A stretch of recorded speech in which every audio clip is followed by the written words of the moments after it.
বন্ধুরা, সকালবেলায় আবার চলে এলাম। আজকে হচ্ছে শনিবার সকাল থেকে তোমাদের সঙ্গে ভিডিওটা শুরু করলাম। বন্ধুরা, নতুন একটা সকাল, নতুন একটা ভিডিও নিয়ে তোমাদের সামনে চলে এলাম। বন্ধুরা, চলো আগে ঠাকুর দর্শন করে নাও, তারপরে তোমাদের সঙ্গে বকবক করতে আসি। বন্ধুরা, শুভ সকাল। বন্ধুরা, তোমরা সব কেমন আছো? ভালো আছো? আশা করি সবাই ভালো আছো। যে যেখানে আছো সুস্থ আছো।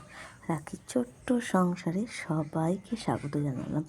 বড়দের প্রণাম জানালাম, ছোটদের বুক ভরা ভালোবাসা জানিয়ে আজকের ভিডিওটা শুরু করলাম। বন্ধুরা, চলো সকাল সকাল তো ঠাকুর জাগিয়ে নিয়েছি, তারপরে তো রোজকার নিত্য কাজ খেতে শুরু করতেই হবে।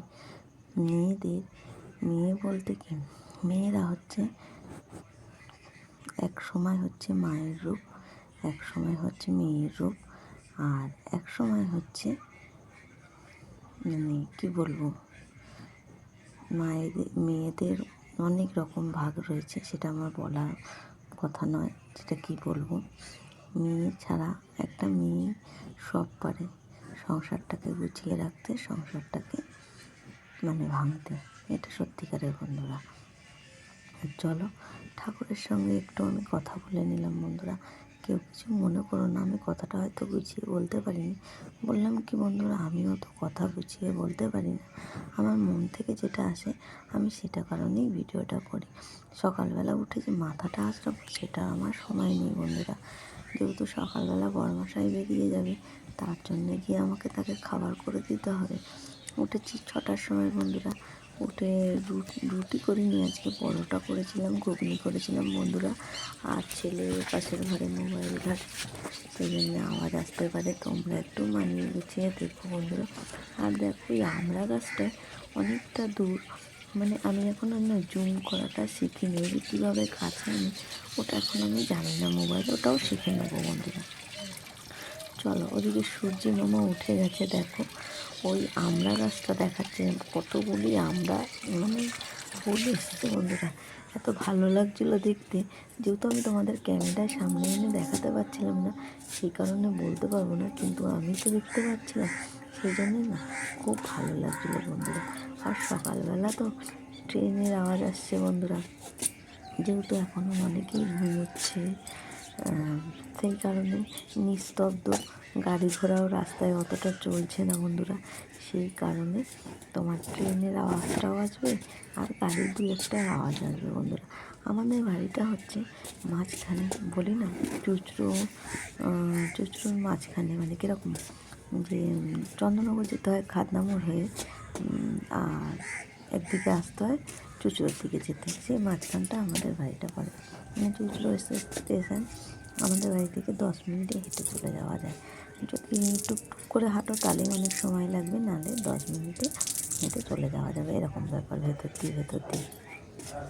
আর চলো বন্ধুরা, যেহেতু তোমাদের সঙ্গে ভয়েস দিচ্ছি, এখন আমি এই সকালবেলা জামা কাপড় কেচে নিয়ে দিয়েছি, তাই কারণে তোমাদের একটু দেখিয়ে নিলাম। বন্ধুরা, যেমনি ভয়েস দিতে দিতে একজন ডাকতে চলে এসেছিলো, সেই কারণে তার সঙ্গে একটু কথা বললাম। বন্ধুরা, ওটা আমি জানতাম না, একদিন আমি ভয়েস দিয়েছিলাম বন্ধ করে, তারপরে যে ওটাকে টাইট করে চিহ্ন করে করতে হয় সেটা তো আমি জানি না। বন্ধুরা, সবার বললাম না, সবার ভিডিও দেখে দেখে একটু একটু কথা বলা এগুলো শিখেছি।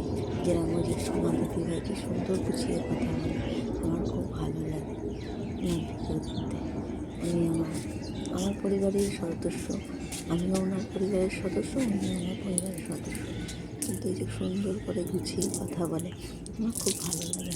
আমি অত গুছিয়ে কথা বলতেও জানি না। বন্ধুরা, ঠিক আছে, আর আমার ভিডিওতে যেন কোনো ভুল হয়ে থাকে তোমরা একটু ক্ষমা করে দিও। বন্ধুরা, অবশ্যই, আর ভালো লাগলে চ্যানেলটা সাবস্ক্রাইব করে দিও। নতুন বন্ধু যারা আছো আর পুরনো যারা আছো আমার পরিবারে, তাদের তো বলতেই হবে না, অসংখ্য অসংখ্য ধন্যবাদ তাদের।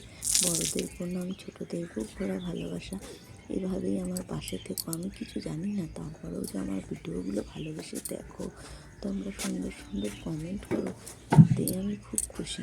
আমার পাশে এভাবেই থেকে যাও, আমাকে আগ্রহ দিয়ে যাও। আমি কিছু করতে পারবো কি জানি না ভিডিওর মাধ্যমে, কিন্তু তোমরা যেভাবে আমার পাশে রয়েছো তার জন্য অসংখ্য ধন্যবাদ।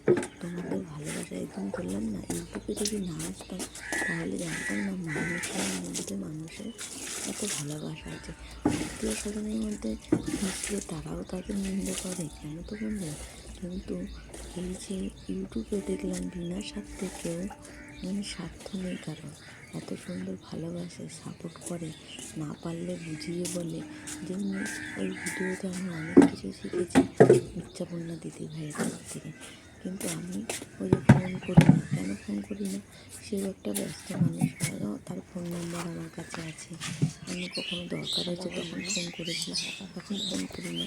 সে তো ব্যস্ত। আমার না একটু দ্বিধাবোধ হয় কাউকে বিরক্ত করা, মানে কাউকে ফোন করে যে বিরক্ত করবো সেটা না আমার খুব ভালো লাগে না। আমার কেমন কেমন লাগে, কেন আমি তো সারাক্ষণই কাজে থাকি, সেও হয়তো কাজে থাকে। কেন আমার দিক দিয়ে আমি বলি যে আমি সারাক্ষণ যখন কাজ করছি আমার তো মানে রেস্ট নিয়ে আমি কাজ করতেই থাকি। কী করবো, এভাবেই চলতে হবে, না চললে পারবো না। সেই কারণে সব কিছু মানিয়ে নিয়ে সব কিছু গুছিয়ে নিয়ে আমাদের জীবন বন্ধুরা। তাহলে হয়তো এই যে দিনা করেছি লোকের কাছ থেকে কথা শুনতে হবে, তার চেয়ে ভালো খেটে টাকা তার তো শোধ করে দিই, তাহলে তো আর কিছু বলতে পারবে না, মানুষের কাছে তো ছোটো হবে না বন্ধুরা। চলো, অনেক বক বক করতে করতে চলো উপরে যে জামা কাপড় মেললাম, তারপরে ছেলের ঘরে লাইটটা জ্বলছিল বন্ধ করলাম, চুল তো কেটে দিয়েছি বন্ধুরা, একটুখানি বানিয়ে দিয়েছি, তাও সময় নেই যে চুলটাকে একটু ভালো করে আঁচড়াবো। কী করে এই রান্না করে উঠে সকালে তো একদম কতগুলি সুপুরি কেটে নিই, মানে এতটাই চাপ কী বলবো, এখন প্রচুর পরিমাণে চাপ বন্ধুরা। মানে আরও দিন শেষ হয়ে আসছে, আর এবারে যদি 28 মাস, তাড়াতাড়ি সব কিছুই পড়ে যাবে লোন টোন, সেই জন্য দিন কম, সুপুরি কেটে না সেই টাকাটা জোগাড় করতে খুব কষ্ট হয়ে যাচ্ছে বন্ধুরা। তারপরে গিয়ে তোমার যে সুপুরি দিত যেই বাড়িতে, তারা না অনেক দিন ছুটি করেছিল, যেহেতু তারা বেড়াতে গেছিলো। সবারই তো ইচ্ছা করে বেড়াতে যেতে, আমাদেরও তো ইচ্ছা করে কত জায়গায় যাব বন্ধুরা, কিন্তু যেতে পারি না পয়সার অভাবে। পয়সা যদি থাকতো একটু বেড়াতে ইচ্ছা করতো, পয়সা নেই, কী করে বেড়াবো বন্ধুরা। যেমনি দেখো এর মধ্যে আমার ভাগ্নিরা গেছিলো তোমার মায়াপুরে, সেই মায়াপুরে আজ পর্যন্ত যেতে পারিনি। যেমনি আমার জীবনে একটাই শখ, আমি অত কিছু বেড়াতে চাই না যে বৃন্দাবন যাব, কিন্তু জানি না কোনোদিন আমাকে বৃন্দাবন যেতে পারবো কি না, গোবিন্দ আমাকে টানবে কি না। এই কারণে আমি একদিন রেশন তুলতে যেয়ে রেশনে বসে বলছিলাম যে আমার গলায় একটা তুলসীর মালা ছিল, দেখে একদিনও পছন্দ হয়েছে একজন মাসিমা, তখন বলছি তুলসীর মালাটা বৌমা তুমি কোথা থেকে নিয়ে এসছো? আমি বলছি আসি, আমি নিয়ে আসি না, আমার দেওররা বৃন্দাবনে গেছিলো, তারা আমাকে মালাটা এনে দিয়েছিলো, আমার বলেছিলাম আমাকে তুলসীর মালা এনে দিস, তাই আমাকে তুলসীর মালা এনে দিয়েছিলো। তাই বলছিলো তুলসীর মালার দানাটা খুব সুন্দর ছোটো ছোটো, আমার তো কোনোদিন দেখা হবে কি জানি না বৃন্দাবন যাওয়ার। বলছে কেন যাওয়া হবে না, গোবিন্দ টানলেই যাবে। আমি বলি হ্যাঁ, গোবিন্দ যদি টানে তাহলে তো অবশ্যই যেতে পারবো, নাহলে তো যেতে পারবো না বন্ধুরা। আর চলো, ওইদিকে 7:30 বেজে গেছে, দেখো সব কাজকর্ম গুছাতে গুছাতে তারপরে চলে আসলাম দুপুরবেলাও নাটা সকালবেলায় বন্ধুরা, ভুলে গেছিলাম, ভুল বললাম। তারপর চলো ওদিকে আমাদের জন্য যেটা রেখে দিয়েছিলাম পরে ভেজে খাবো বলে, মা আমি সুপুরি কাটতে কাটতে উঠে যে আমাদের জন্য দুটো পরোটা ভেজে নিলাম। আর যেহেতু ঘুগনি করেছিলাম আজকে সকালে, আর ওই যে বললাম যেরকম মায়াপুর, আমি আজ পর্যন্ত কোনোদিন এখনও পর্যন্ত মায়াপুর যেতে পারিনি। একবার গেছিলাম বন্ধুরা, সেটা অনেক বছর আগে, তখন আমার মেয়ের 9 মাস বয়স, তখন গেছিলাম। কিন্তু তখন ওখানে না যে মঠটা বলে সেটা তৈরি হচ্ছিলো, কিন্তু 6টা বাজলে নাকি গেট বন্ধ করে দেয়, সেই কারণে আমাদের গেট বন্ধ করে দিয়েছিল। যেহেতু একটা পিকনিকের মাধ্যমে গেছিলো, যারা পিকনিক করতে গেছিলো তাদের সঙ্গেই গেছিলাম, তখন 100 টাকা করে বন্ধুরা গেছিলাম, তার মানে বুঝতে পারছেন তো কত বছর আগে, মানে তখন হচ্ছে 2004 সালে আমি তখন গেছিলাম। তা ওই আর ঘুরে দেখতে পারিনি, যেহেতু গেট বন্ধ করে দিয়েছে আমরা ঢুকতে পারিনি, আর দেখতেও পারিনি বন্ধুরা। যেহেতু নিচে কথা বলছে, আমি সিঁড়িতে বসে ভয় দিচ্ছি, মেয়ে মোবাইল ঘাটছে, হয়তো আওয়াজ আসতেই পারে বন্ধুরা, তোমরা একটু মানিয়ে গুছিয়ে দেখো। আর চলো ওদিকে হাই উঠে গেছে, বক বক করতে করতে পরোটা করে দিলাম, আর যেহেতু ঘুগনি করেছে মা মেয়ে খেয়ে নেবো, খেলে খেয়ে স্কুল বাচ্চা দিতে চলে গেছে। আর বড়মশাই তো যেহেতু স্কুলের পরীক্ষা হচ্ছে বললাম না, সেই কারণে বাচ্চাটাকে নিয়ে পরীক্ষায় যাচ্ছে। আর ওদিকে ঘরের লোক এসছে, কথা বলছে। আমরা তো কারাগারেতে থাকি, আর সবাই আশেপাশে দেখো তো বন্ধুরা, সেই কারণে না যে যখন পারে তখনই আসে, কথা বলে। যেমনি আমার বড়মশাইয়ের সঙ্গে ওই পাশের বাড়ির কাকু, মানে যে আমার দেওর বলি, মানে নিজের নয়, কিন্তু ওদের সঙ্গে আমাদের এত ভালো সম্পর্ক, মানে নিজেরই হয়ে গেছে। আপদ বিপদে কাউকে না পাই, ওদের পাই বন্ধুরা, বলে লাভ নেই। যে আমার দেওরের মেয়েকে দেখতে ভিডিওতে, এখন একটু বড় হয়ে গেছে তো এখন অতটা আসে না, একটু লজ্জা পায় বন্ধুরা, সেই কারণে। চলো ওদিকে পরোটাটাও বক করতে করতে পরোটাগুলোও করে নিই বন্ধুরা। তারপরে তো দুপুরে রান্না বান্না আছে, এই খেয়ে আবার একটু সুপুরি কেটে নেবো। অনেকটা করে সুপুরি কাটতে হচ্ছে। আর জাতিগুলো একটু নষ্ট হয়ে গেছে, জাতিগুলো তোমাকে দোকানে দিতে হবে বন্ধুরা, জাতিগুলো ঠিক করার জন্য জাতিগুলো ফাইন দিতে হবে।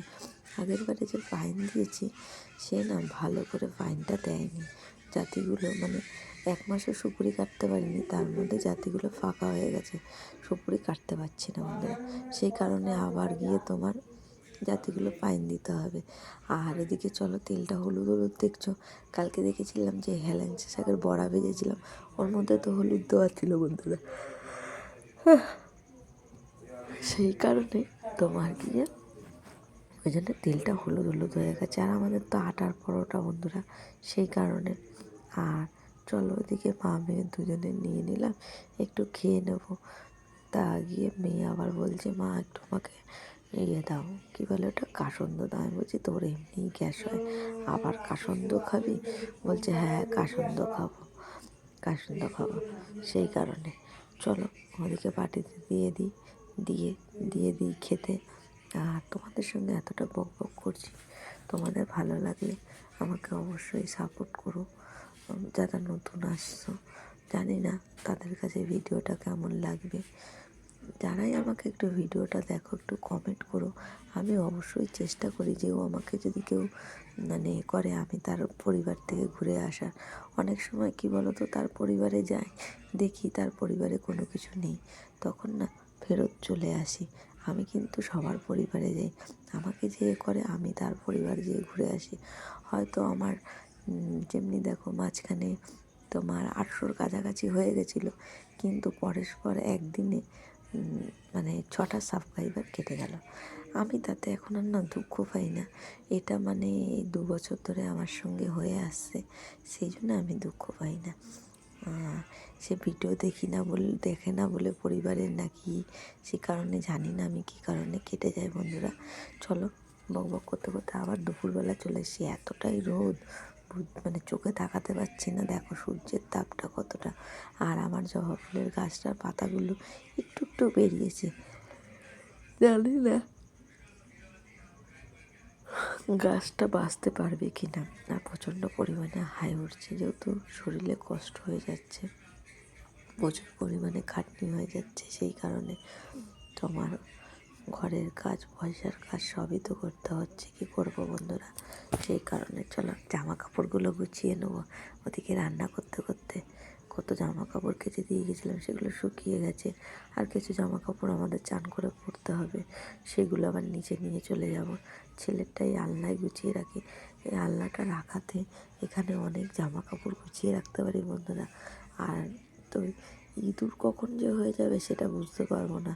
আগে মাঝখানে ওরকম পাশের ঘর ভেঙেছিল সব, ওদের ঘরের ইঁদুরগুলো মোটামুটি এদিক ওদিক দৌড়াদৌড়ি করেছে, কোথায় গেছে, আমাদের ঘরে ঢুকেছে না অন্য কারো ঘরে ঢুকেছে জানি না। ইঁদুর দেখেছিলাম কতদিন, তারপরে গিয়ে আবার তো ইঁদুরটা নিয়ে আবার কোথা থেকে চলে আসবে জানি না। আগে যখন এই যে প্লাস্টারটা করা ছিল না বন্ধুরা, আমাদের পাশে বলেছে না ভাগাড় আছে, ভাগাড় থেকে বড় বড় ইঁদুর আসতো বন্ধুরা, যাই নেড়ে রাখতাম দড়িতে সব নিয়ে চলে যেত। সকালবেলা উঠে আর খুঁজে পেতাম না, যদিও খুঁজে পেতাম সেগুলো কেটে কেটে কুচি কুচি করতো। এখন ইঁদুরের হাত থেকে একটু রেহাই পেয়েছি বন্ধুরা, কী করব। আর চলো এদিকে সেই গরমের জামা কাপড়গুলো সব কেচে কেচে এখানে ভাঁজ করা রয়েছে, প্রচুর জামা কাপড় রয়েছে, এগুলোকে আবার টুকটুক করে গুছিয়ে দিতে হবে। যেহেতু এটা বসন্তকাল এসে গেছে, বসন্তকালটা আমার খুব ভালো লাগে বন্ধুরা। কেন বলো তো, শীতও নয়, গরমও নয়। এই কালটা তো আর সারা জীবন থাকবে না, তাহলে তো আর মানুষ বাঁচবে না, প্রকৃতিও বাঁচবে না। প্রকৃতির সঙ্গেই তো চলতে হবে আমাদের। আমার ভালো লাগলে তো আর হবে না। আর শীতকালটা বলি কেন আমার ভালো লাগে না, যেহেতু আমি ঘুরে শীতকালে, আমি নিজে স্বীকার করছি আমি ঘুরে, আমার শীতকালে না ঘুম থেকে উঠতে কষ্ট হয়ে যায়। আমি একটু ঘুম কাতুরে, আমি ঘুমাতে ভালোবাসি, কিন্তু ওই যে সকাল সকাল ঠান্ডার মধ্যে উঠতে হয়, সেজন্য না কি রাগ হয় মনে মনে, বেটা এত ঠান্ডা পড়ে কেন, আমার ভালো লাগে না। সেই জন্যে কিন্তু কী করবো বলো, প্রকৃতির যেটা নিয়ম সেটা তো হবেই, শীত পড়ুক গরম পড়ুক এটাই নিয়ে তো চলতে হবে। চলো ওদিকে আলনাটা গুছিয়ে নিয়েছি বন্ধুরা, তোমাদের সঙ্গে দেখিয়ে নিলাম। আর বললাম কি, শীতকালে আমার একটা জিনিস ভালো লাগে, একটা জিনিস না ভুল বললাম, দুটো জিনিস ভালো লাগে, হচ্ছে তেমনি রান্না করে রেখে দিলে ভাত তরকারি নষ্ট হয় না, আর ওদিকে হচ্ছে তোমার কারেন্টের বিলটা কম আসে, যেহেতু আমাদের অনেকটা কারেন্টের বিল আসে, সেই কারণে বন্ধুরা। আর অনেক কদিন ধরে মেয়ে বলছিল শীতের সময় মা একটু গুড়ের পায়েস করুন, কিন্তু পারছিলাম না করতে। আজকে যেভাবে হোক চেষ্টা করেছি যে আজকে একটু গুড়ের পায়েস করবো, যেহেতু গুড় আনা ছিল পাটালি গুড়, সেই কারণে 1 প্যাকেট দুধ দিয়ে অল্প একটু তো করবো, বেশি করবো না, ওদের খাওয়ার মতন, আর আমরা 1 চামচ করে খেলেই হয়ে যাবে। 4 জন তো মানুষ, বেশি লাগে না বন্ধুরা। এই দেখো ফুটতে ফুটতে বেশ ঘন হয়ে যাবে, সেটা তোমাদের সঙ্গে মনে হয় দেখানো হয়নি বন্ধুরা। দেখো আমি বসিয়ে রেখে দিয়েছি, ওর মতন আস্তে আস্তে হয়ে যাবে। আর দুপুরবেলা যে রান্না বান্না করেছিলাম, ভেন্ডি আলুর ঝাল করেছিলাম, মোটা মোটা করে আলু ভাজা করেছিলাম, আর টমেটো দিয়ে টকের ডাল করেছিলাম বন্ধুরা। সেটা চলো দুপুরের মেনুটা এটাই হয়েছে আজকে। আর তো তোমাদের সঙ্গে সেরকম কোনো ভিডিও দেখানো হয়নি। তারপরে দিয়ে দিয়েছিল মেয়ে পুজো, আমি চান করে এসে জামা কাপড় তুলে দিয়েছি। আর দেখো আমার মুখটা চকচক করছে কেন বলো তো, যেহেতু তেল মেখেছি সেই জন্য আমি একটু তেলগুলো কী করলাম, এত দেখা যাচ্ছে যে মুখটা টুলে গলায় টলায়গুলো মেখে নিলাম। ওদিকে আমার ঠাকুর পুজো হয়ে গেছে, তোমরা ঠাকুর দর্শন করে আজকের ভিডিওটা শেষ করলাম। তোমরা ভালো থেকো, সুস্থ থেকো, আর নতুন নতুন ভিডিও দেখার জন্যে আমার পাশে থেকো এভাবে। টাটা বন্ধুরা, ভালো লাগলে চ্যানেলটা সাবস্ক্রাইব করে দেখো। সবার সুস্থ থেকো, সবাই ভালো থেকো ঠাকুরের আশীর্বাদে, যে যেখানে থেকো। আর আমার নতুন ভিডিও দেখার জন্য আবার আগামীকাল চলে এসো।